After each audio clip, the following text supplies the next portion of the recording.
درے نبی پر۔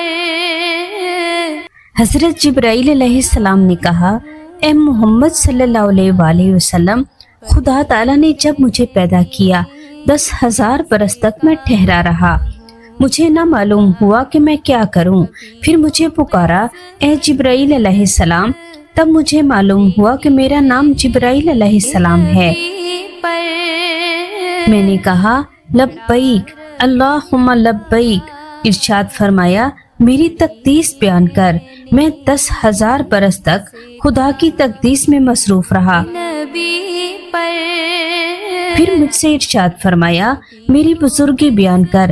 میں 10,000 برس تک خدا تعالیٰ کی بزرگی بیان کرنے میں مصروف رہا۔ پھر مجھ سے ارشاد فرمایا، میری حمد کر۔ میں نے 10,000 برس تک حمد بیان کی۔ پھر 10,000 برس تک ساقِ عرش کو میرے لیے کھلا رکھا۔ میں نے ایک سطر لکھی ہوئی دیکھی، پھر مجھے اسے سمجھایا تو معلوم ہوا کہ وہ لا الہ الا اللہ محمد الرسول اللہ ہے۔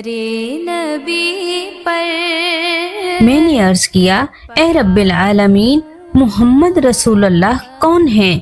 فرمایا، اے جبرائیل علیہ السلام، اگر محمد صلی اللہ علیہ وآلہ وسلم نہ ہوتے تو میں تجھے پیدا نہ کرتا، بلکہ اگر وہ نہ ہوتے تو میں جنت کو پیدا کرتا، نہ دوزخ کو، نہ آفتاب کو، نہ ماہتاب کو۔ اے جبرائیل علیہ السلام، محمد صلی اللہ علیہ وآلہ وسلم پر درود بھیج۔ میں 10,000 برس تک آپ صلی اللہ علیہ وآلہ وسلم کے اوپر درود بھیجتا رہا۔